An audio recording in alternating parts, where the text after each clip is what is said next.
Just for the record, going to switch things up a bit with a couple of little tweaky things, 2 or 3 of those in replacement of jokes this week, and we're still going to do our jokes as usual. This bit is meant to be edited up.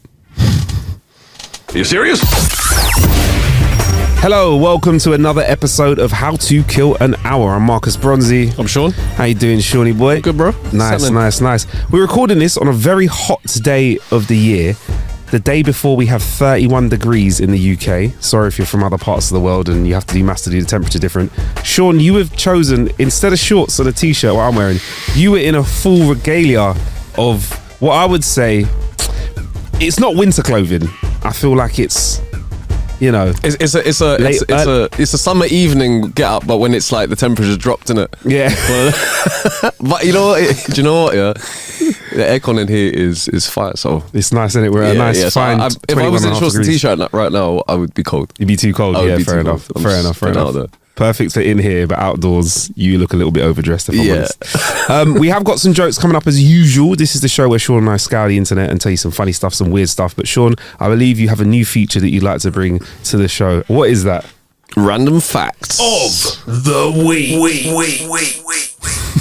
Pretty self-explanatory. Shoot.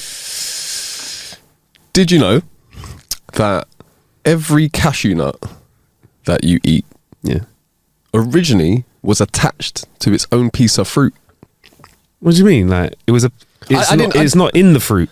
It's not in the fruit. There's a piece of fruit, and then the nut is like hangs off the piece of fruit. Like I feel like you might need to see an image of this. Can I have a look? Yeah. I'm putting out there. I wasn't aware of this until like 5 years ago or something. I didn't know. I never thought about how cashews were grown. Okay, so you see that? Oh my god, that's a cashew apple. For those that are listening, oh my god, I don't even know. Like, it's not the shape. It's not like the shape of kind of the shape of a normal apple, but it's a bit elongated. They look kind of like peary. So it's like the cashew is at the pear is at the top and the cashew is at the bottom. The cashew is at the bottom. I just was never aware that was the case. Can you eat the fruit? You can eat the fruit, but I believe it kills you.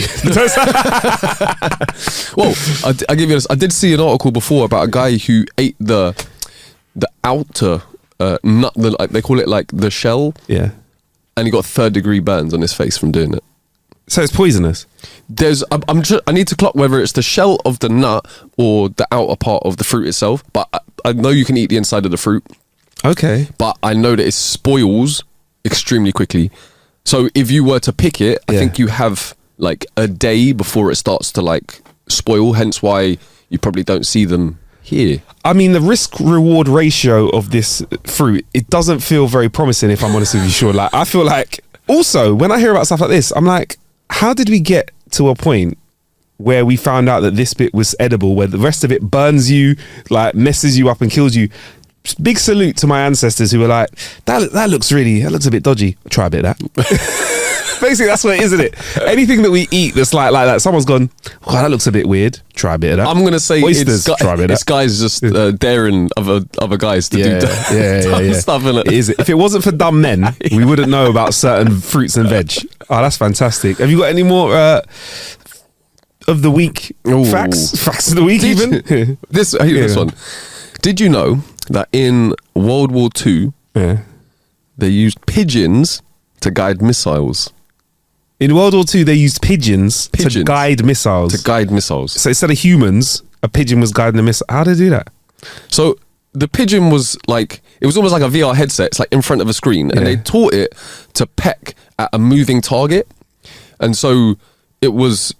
They would look at a screen and they would peck let's say it's a ship, for instance, right? They would peck the ship, and as it's like moving, they would just keep moving their peck around the screen, and that would literally alter the course of the missile. Is this the thing that you said you had the video to show me for? Like, yes. You said just, all right, we've got to find this out. If you're watching the YouTube, there's a lot of visual stuff today. I will try my best. Type in Project Pigeon.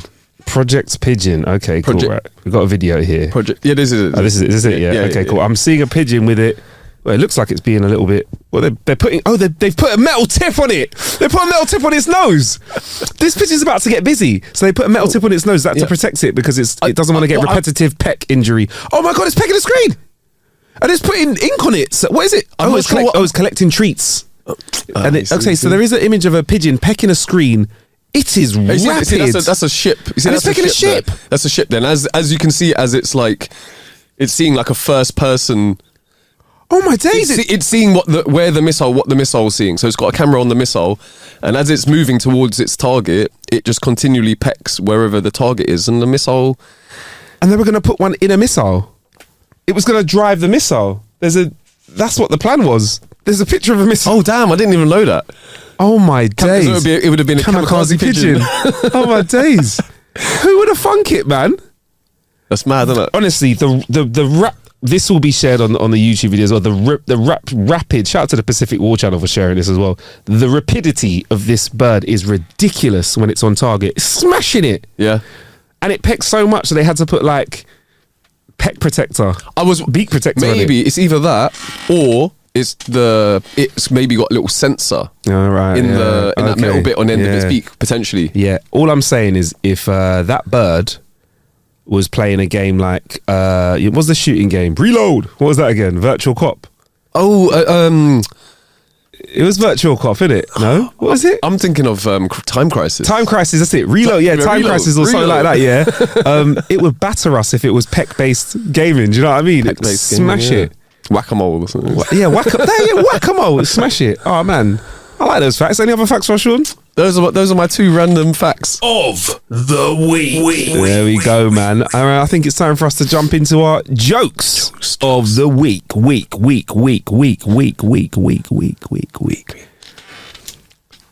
A sign in a restaurant window reads, "If you order it and we don't have it, you will instantly win $1 million."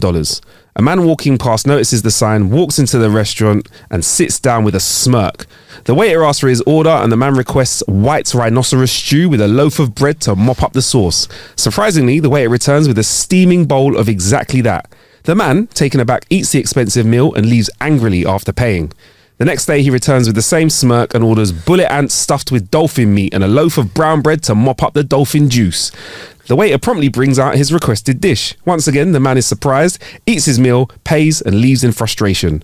On the third day, he sits down and asks for a lactating mermaid breast sandwich. After a few minutes, the waiter returns with 2 large duffel bags containing $1 million. Ecstatically, the man exclaims, "I knew it! You don't have mermaid breasts, do you?" The waiter politely responds, "Actually, we do, sir. We just ran out of bread."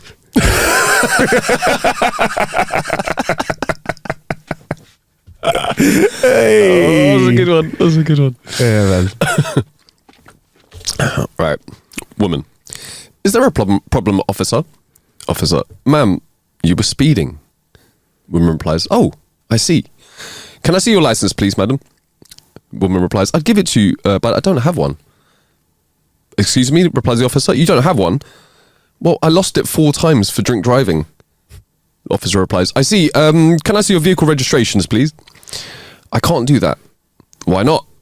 "I stole this car." "Stole it?" "Yes, and I killed and hacked up the owner." "You what?" "His body parts are in a plastic bag in the trunk if you want to see them." The officer looks shocked at the woman, slowly backs away to his car and calls for backup. Within 5 minutes, police cars circle the car. "Is there a problem, sir?" asked the woman. "One of my officers told me that you've stolen this car and murdered the owner." "Murdered the owner?"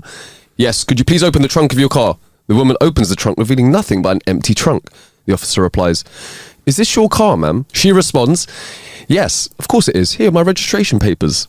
The first officer is absolutely stunned. "One of my officers claimed that you do not have a driving license." The woman digs into a handbag, pulls out a clutch purse and hands it to the officer. The officer snaps open the clutch purse, examines the license and looks quite puzzled. "Thank you, ma'am. One of my officers told me you didn't have a license, that you stole this car and that you murdered and hacked up the owner."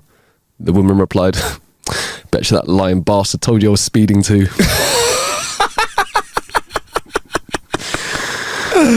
Oh, got him.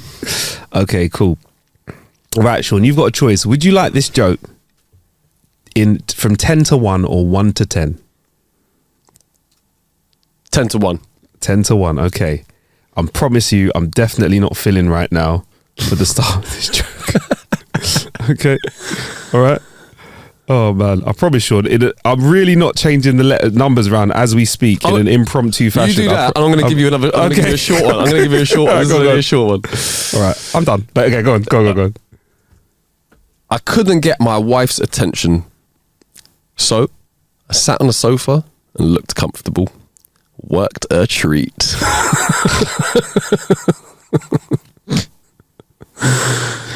Short and snappy. I like it. A lawyer married a woman who had previously divorced her husband. On their wedding night, she told her new husband, "Please be gentle, I'm still a virgin." "What?" said the puzzled groom. "How can that be if you've been married 10 times? The woman goes, "All right, well, the 10th husband I had was a sales representative. He kept telling me how great I was going to be. The 9th husband, well, he was in software services. He was never really sure how it was supposed to function, but he said he'd look into it and get back to me. Husband 8 was in field services. He said everything checked out diagnostically, but he just couldn't get the system up. Husband 7 was in telemarketing. Even though he knew he had the order, he didn't know when he'd be able to deliver. Husband 6, he was an engineer. He understood the basic process, but he wanted 3 years to research, implement, and design a new state-of-the-art method. Husband 5, well, he was from finance and administration. He thought he knew how, but he wasn't sure whether he was good at his job or not. Husband 4, well, he was in marketing. Although he had a nice product, he was never really sure how to position it. Husband 3 was a psychologist. All he ever did was talk about it. Husband number 2, gynecologist. All he did was look at it. Husband number 1, he was a stamp collector. All he ever did was, oh God, I miss him. But now that I've married you, I'm really, really excited. Good, said the new husband. But why? The woman, you're a lawyer. This time I know I'm going to get screwed. A long one. We got there in the end. Yeah. Just dissed so many industries at the same time. Does this dress make me look fat? Asked the wife. The husband replies, "Does this shirt make me look bold?"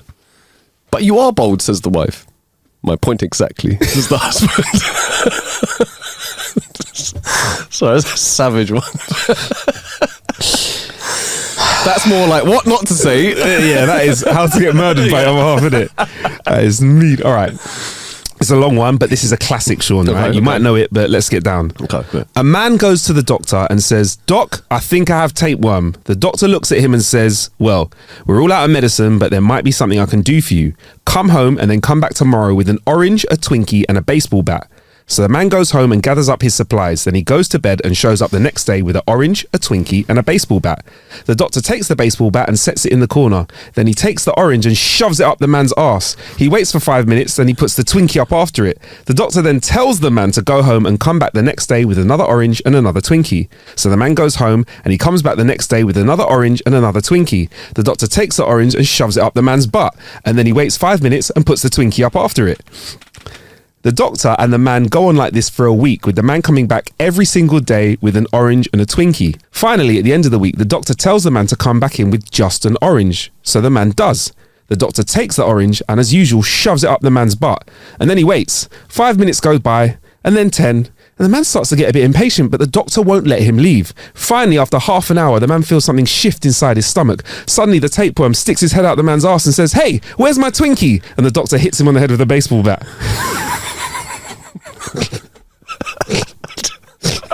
Sorry, it's a classic. He hit the tapeworm on the head. Yeah. Oh shit! Did I fuck that up? Sorry. No, I just wanted To be clear, I'll do it again. Sorry. Fuck. Finally, after half an hour, the man feels something shift inside his stomach. Suddenly, the tapeworm sticks his head out the man's ass and says, "Hey, where's my where's my Twinkie?" And the doctor takes out his baseball bat and hits the tapeworm over the head. The other ending was better, innit? Finally, after half an hour, the man feels something shift inside his stomach. Suddenly, the tapeworm sticks his head out and says, "Hey, where's my Twinkie?" So the doctor picks up the baseball bat and smashes the tapeworm over the head with it. It's a classic. Hey, that's a classic that I have not heard. Yeah. Hey. You know? No. Good one. No. Anyway. Here you go.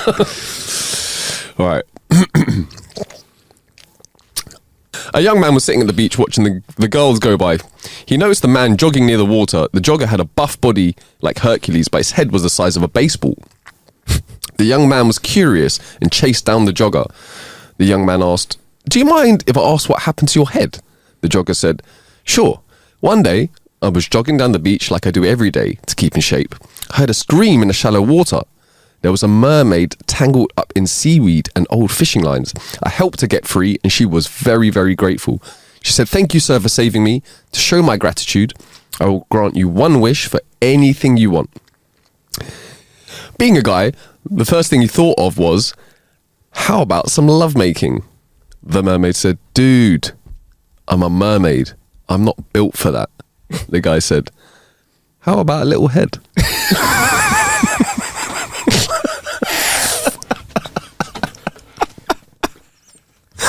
I thought you'd enjoy that one. Jeez. I like that. I like that. Hey, that is I mean, look. I mean, one track mind. yeah, right. A man walks into a bar and orders a 21-year-old whiskey. He takes a sip and then spits it out. Goes to the barman. "I asked for 21-year-old. This is 18. I'm not paying. Give me a 12-year-old cognac." The bartender serves him. The man takes a sip and spits it out again. "This is only 10 years. I'm not playing around, buddy." The bartender's getting a bit frustrated. After more drinks with the same reaction, the bartender serves another one and says, "This one's on the house, mate." The man takes a sip and immediately spits it out. "This tastes like piss." Barman: "Now tell me, how old am I?"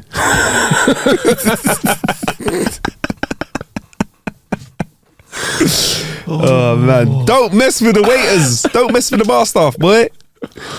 Oh, I've got a little Johnny one. We need a Johnny button, innit? Little Johnny was visiting a friend of his in New York during the winter. He and his friend went outside to play in the snow. After about an hour, his friend's mother called them back inside and had them remove their wellies and gloves. Johnny's friend's mum was a tall, attractive woman who would warm her son's hands by putting them between her thighs. So as usual, when her son came in from playing in the snow, she asked if his hands were cold, to which he replied yes. She then put them together and stuck them between her warm thighs. After a few minutes, she asked, "Are they warm yet?" And the little boy said, "Yes." His friend's mum then asked him if Johnny's hands were cold, to which he replied yes. She took his hands, put them together and stuck them between her thighs.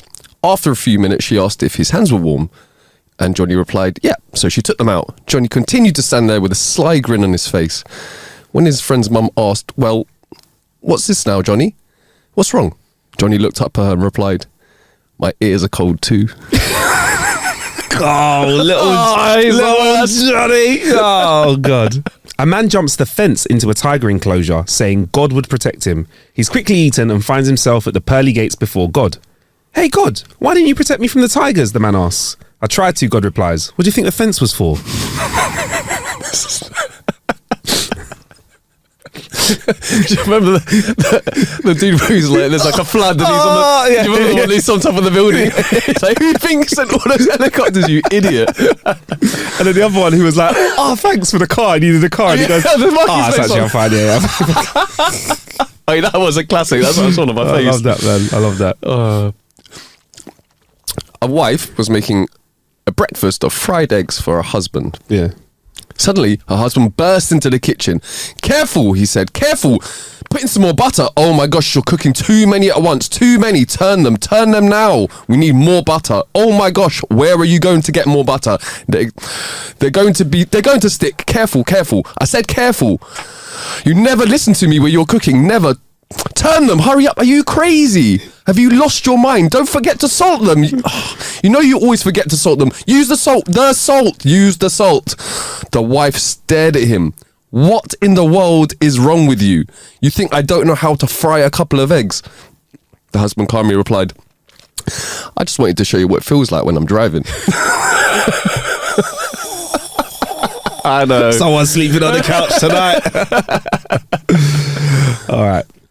My wife says the sweetest thing to me every time we have sex. "Happy birthday."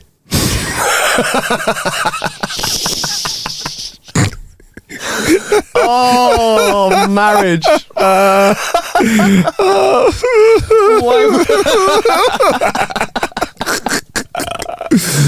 All right. Oh, dear. Goody. All right. All right, one more. All right. Yeah. A woman complained to her friend that she had a sore throat.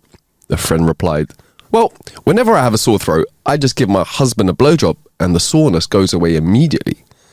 They meet the next day and the woman says, I took your advice. You were right. The soreness disappeared immediately. Also, your husband couldn't believe it was your idea.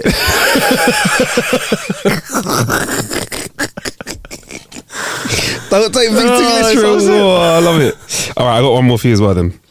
A cardiologist died and was given an elaborate funeral. A huge heart-shaped mausoleum covered in flowers stood behind the casket during the service. Following the eulogy, the heart opened and the casket rolled inside. The heart then closed, sealing the doctor in the beautiful heart forever.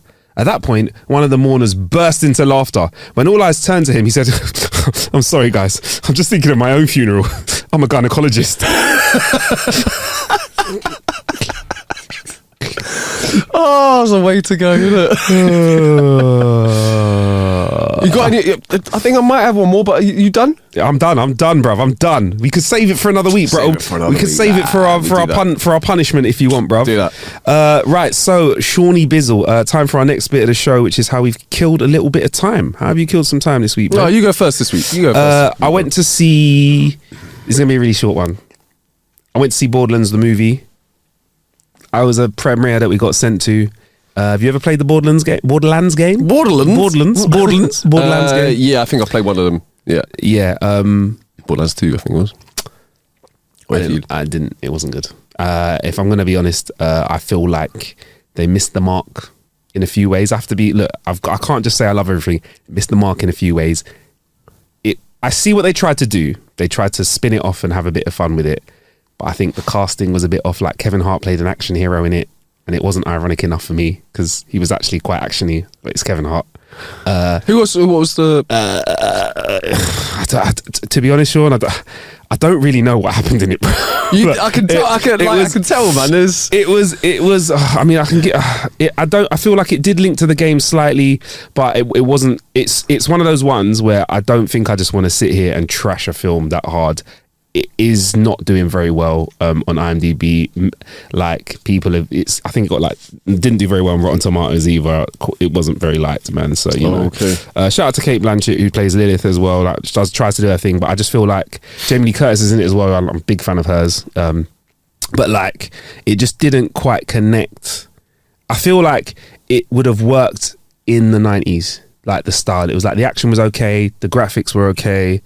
Special effects were okay, but I just feel like it needed something to tie it together a little bit more. And I don't know if it's because Eli Roth, the director and the writer, he's better known for, I think it's like, is it Hostel? Hostel, that's it. Hostel he's known for. Do you know what I mean? Okay. I think he directed that. He's known for horror, and I don't think he quite handled Borderlands or Borderlands that well. So we'll move on from there. Like I don't really like it. I'm not going to trash it. However, out of the cinema on Prime, I watched Ministry of Ungentlemanly Warfare on Amazon Prime. I heard. Someone. I literally screenshotted it because someone or took a picture. Someone said to me, "You need to watch this." And let me tell you, Sean, it's a Guy Ritchie film. Yeah. So let me just say, there's a bit of tongue in cheek. Yeah.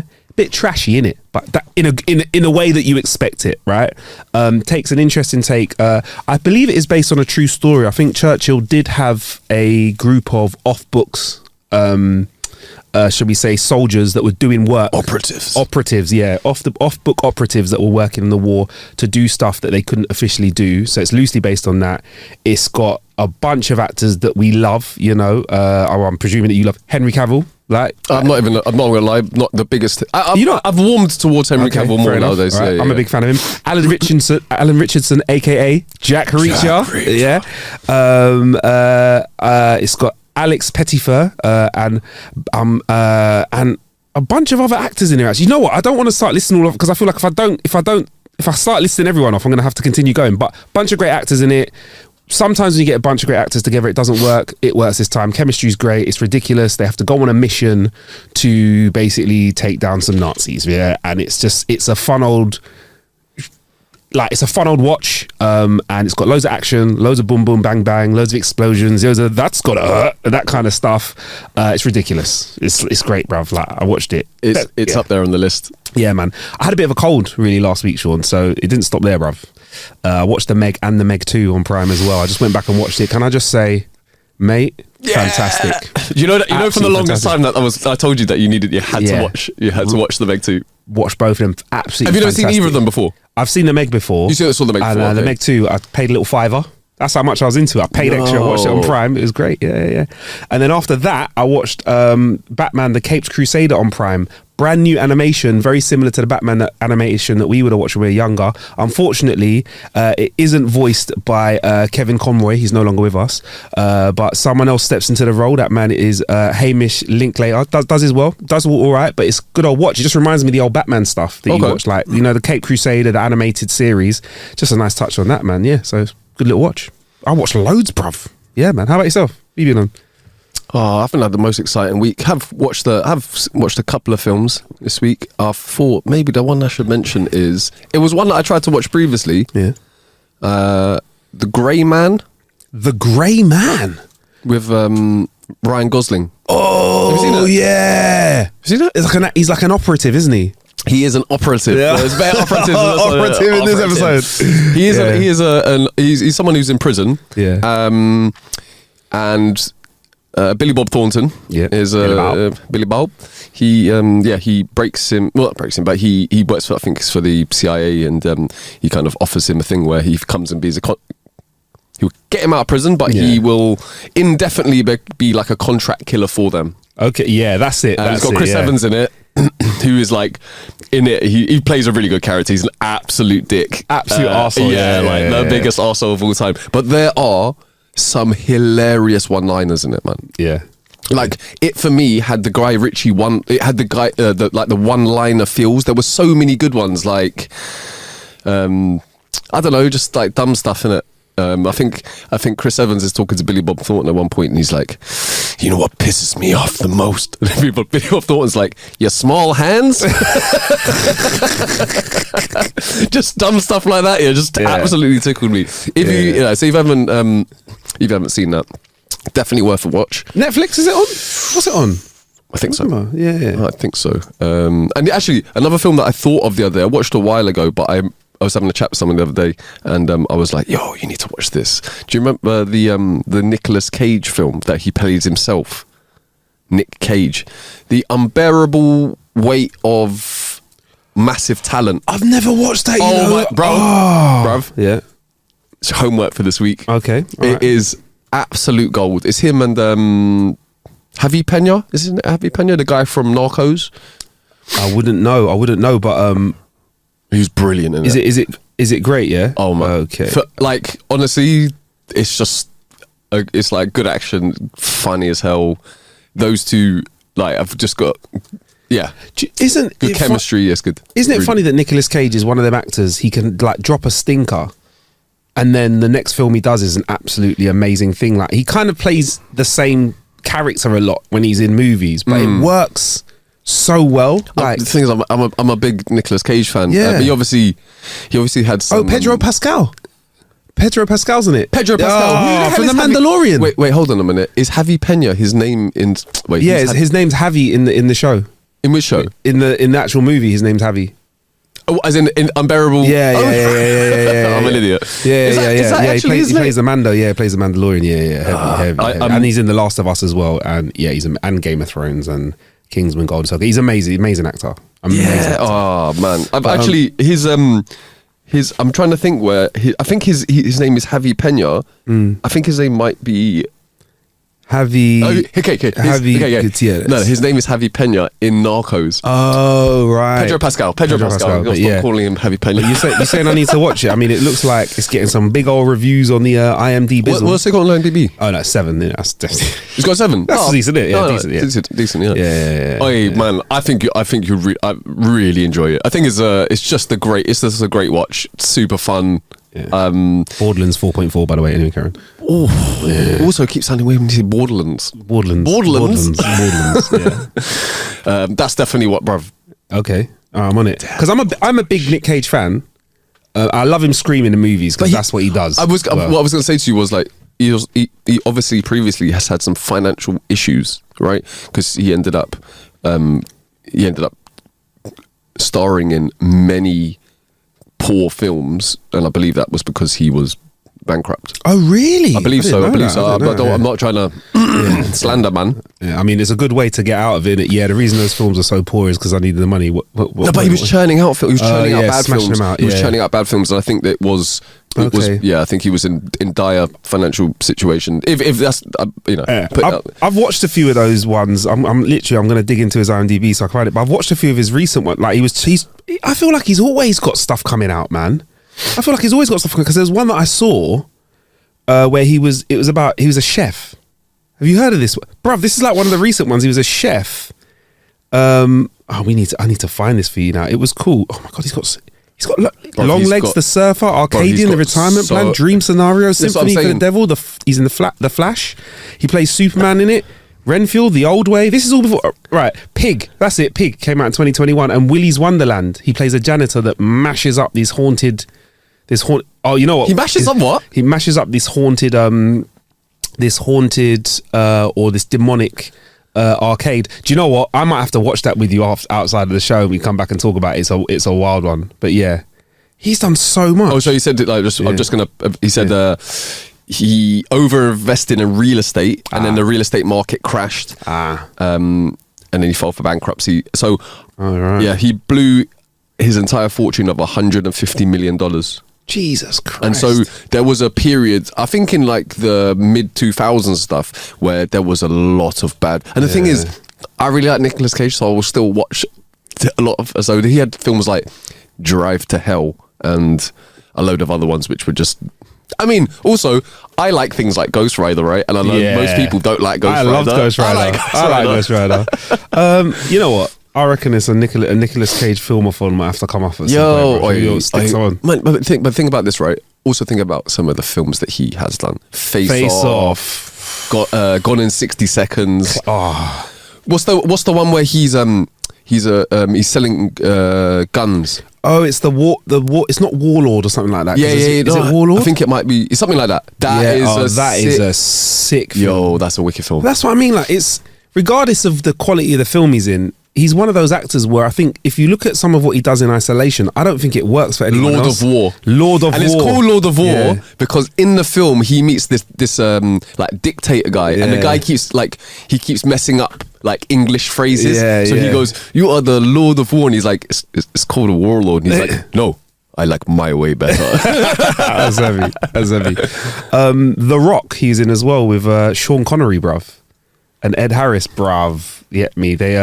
Yeah, man. They threaten a nerve gas attack from Alcatraz against San Francisco. Yeah, it's pretty tight stuff. The thing is, if you want to, even in the past like 10 years, if you want to have a Nick Cage marathon, you're gonna need some time because there's gonna be like 50 films or something. There's 120 on IMDb.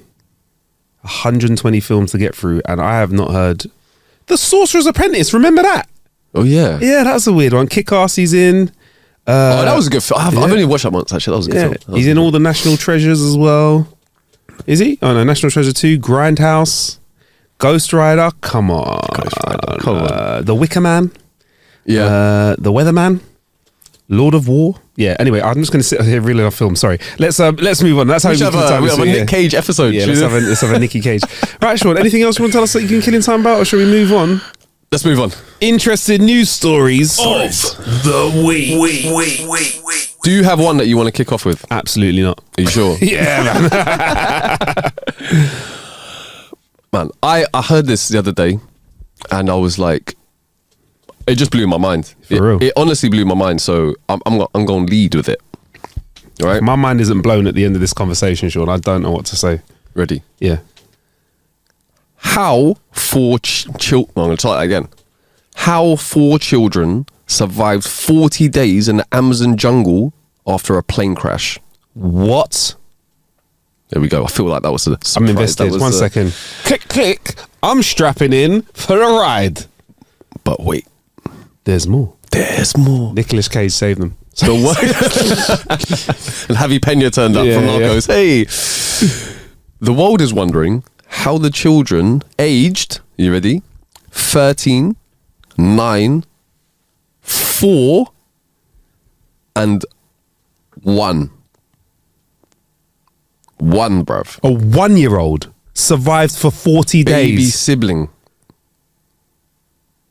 Looked after by a 13-year-old? A 9-year-old Yeah. and a 4-year-old. Bruv, you got to keep going, man, because I got so many quick. By the way, I just want to say this is blatantly going to be a miraculous, amazing story about human survival. We are amazing at surviving. I don't know how good I would be, but as a species.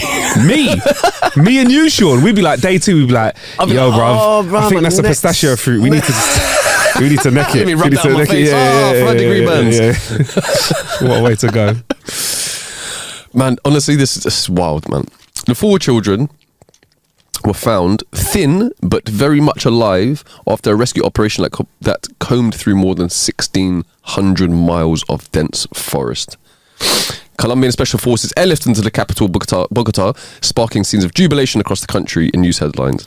But the rescue, code name Operation Hope, poses many questions. First of all, the wish was to maintain their lives. The second one, they are indigenous people, so they have immunity to so many hazards inside the jungle, he said. And third one, they know the jungle. So these were the factors why someone was explaining how they managed to survive. But they were in a plane crash, though, yeah? They were in a plane crash. There were other people in the plane crash, adults, Yeah. but all the adults died. But they were indigenous. I mean, still, this doesn't take away from how amazing they were, but they're indigenous people, but they were on a plane, so they had a little bit of understanding of the land. Still, however, let's not get it twisted. 13, 9, 4, and 1. See, for me, right, I'm like 13, 9, and 4, I'm like, yo, but how does a 1... For 40 days. Anyway, sorry, yeah, please. Yeah. Yeah. So the plane crash, right? The children were traveling with their mother from the Amazonian village of Aracuara Yeah. to the town of San Jose del Guaviare when the single-engine Cessna plane crashed, nose-diving into dense undergrowth. The rescuers found the bodies of all 3 adults on board when the crash site was discovered 16 days later, but not the children. Wow. Instead, the rescuers found a baby bottle, an abandoned tiny pair of shoes, and some footprints leading away from the wreckage. The children's maternal grandfather said in the video that the oldest sibling pulled the youngest from the wreckage after spotting her foot. The father of the 2 youngest children said at a news conference that Leslie, 13, told him her mother was alive for about 4 days after the crash and had told the children to leave her and look after themselves. So they did have some indigenous knowledge. Sorry, I should be saying words back at you. So let me get this right. The plane crashed, yeah? An adult dies in front of them, yeah? I think, all the other... So the pilot died, and any of the other adults, I think there was another adult who also died. Instantly, but then did they say that another adult died slowly? It said that the mother survived for a few days, so 4 days, they watched their mum slowly die, right? And their mum at this point, I think, is imparting as much knowledge as possible on them, right? Yeah. And then they leave. Let me just get this right. No baby bottle. So they roll without the bottle for the baby, and a pair of shoes get left behind as well. So I don't know, like, just make it harder for yourself. I don't. Do they have another bottle? Or were they wearing different shoes? Anyway, so just check this out. Just get into this frame of mind, listener. Right, you're in the jungle, right? Right. You have a bit of knowledge, but still, I don't think you have the knowledge at 13 years old. Well, I wouldn't have thought you had the knowledge to crack on. Yeah, let's be real. If like some kids from the UK crashed, Finished. Very short story. 10 bodies found or whatever it is. Add all the bodies up. 7 bodies found. Traces of their shoes in their stomachs because that's what they ate. That's what they tried to eat, the leather off their shoes. Now, I'd even go further and say, take some UK kids of that age, plonk them into an environment, right, where they haven't got any support at all whatsoever, no dough, They might be able to drink water from a tap, but like, how are they going to survive for that long? Like, obviously, I know services here would help them, but if you were to throw kids of that age out into the city, that's mad. Even a winter's night in the UK, curtains, bruv. Let alone put them in a forest. But did they give us any info on how they survived, what they did? What they ate or drank? Rescuers searching the wreckage also found remains of fruit and farina, a type of cassava flour that is a staple food in the Amazon region. When the fruit and the cassava ran out, the children ate seeds, the family said. The children are members of the indigenous Huitoto group. Yeah. Sorry if I butchered that. And from a young age, they became well versed in the law of the forest. The law of the forest. It's a nice. I like that. LORE. Nice.